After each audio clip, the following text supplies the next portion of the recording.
Welcome to DEMOCREPUBLIX, where we cover the real news that matter to we the people. The Green New Deal.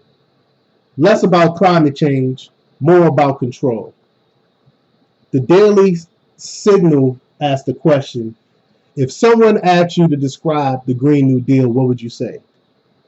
According to Senator Bernie Sanders, it's a bold idea that would create millions of good-paying jobs and help rebuild communities in rural America that have been devastated. Oh, you think the Green New Deal was all about fighting climate change? Well, think again. Turns out it's a green gloss Trojan horse designed to increase government control over the economy.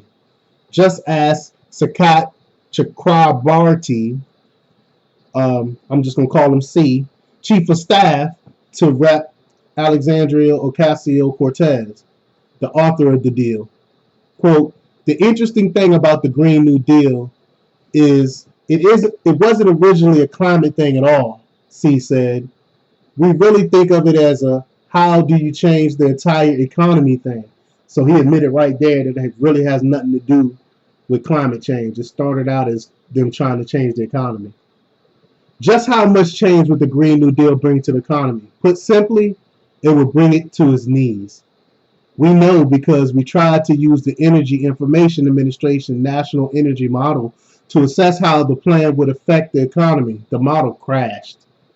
The Green New Deal is big on vision, but sparse on details.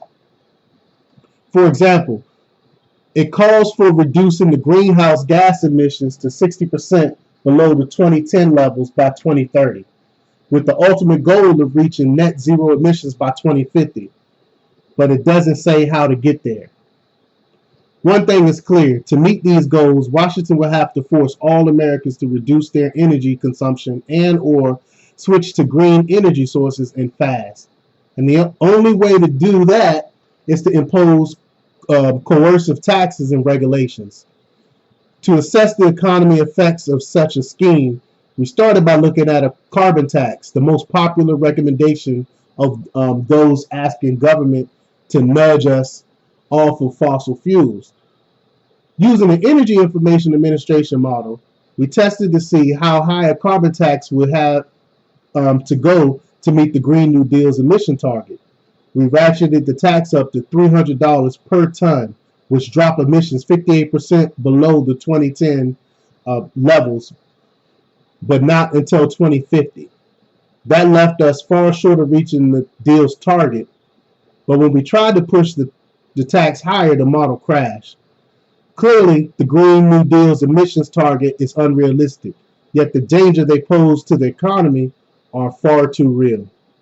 Before the model's lights went out, we found that a $300 per ton carbon tax and associated regulation will cost a family of four nearly $8,000 per year in income loss to higher energy costs, consumer prices, and foregone wages. The 20-year cost total is $165,000. During that same 20-year period, the tax would siphon off an average of 1.1 million jobs per year and diminish gross domestic product by a total of more than 15 trillion. That's a hefty price to pay for getting barely halfway to the net zero emissions goal. Is it worth it? After all, proponents of eliminating conventional fuels argue that the cost of climate change dwarfs the cost of climate policy. However, in terms of climate insurance, eliminating greenhouse gas emissions doesn't get you very far. To see if this is true, we turn to another tool, the model for the assessment of greenhouse gas-induced climate change, developed at the National Center for Atmospheric Research. This model assesses how much increases and decreases in greenhouse gas trajectories will affect global temperatures and sea levels. I'm gonna stop right here for a second. I'm sure they don't take account for the clouds in the atmosphere, which causes global warming. I put forth in a previous video the Finnish study that came out that basically showed that all the climate models were incorrect because they never accounted for the clouds. And when you take account the clouds, Um, we humans only make up like 0.01% of the greenhouse gases. So I can pretty much guarantee that the development, the National Center for Atmospheric Research model doesn't include uh, the clouds in that model. But I'll also post in the link. I'll also post below in the description that video on that study. But the article goes on to say that running this model, we found that overhauling America's economy as envisioned in the Green New Deal would abate global warming by approximately zero point 0.2 degrees Celsius by the year 2100. The reduction in sea level rise would be less than 2 centimeters. In other words, the Green New Deal offers minimal climate improvement at impossibly high prices. Chakrabarty is spot on. The Green New Deal isn't a climate thing at all, and it would certainly change the economy for the worse. They basically want to crash the economy, I believe, so they can come in, and once they crash the economy, they can come in with socialism. That's what I believe the end goal is.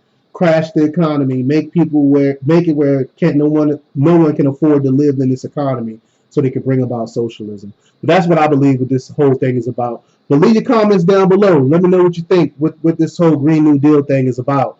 Leave your comments below. Like, share, subscribe, and check out DEMOCREPUBLIX.com for the latest in news. Until next time. We live in a really nightmare.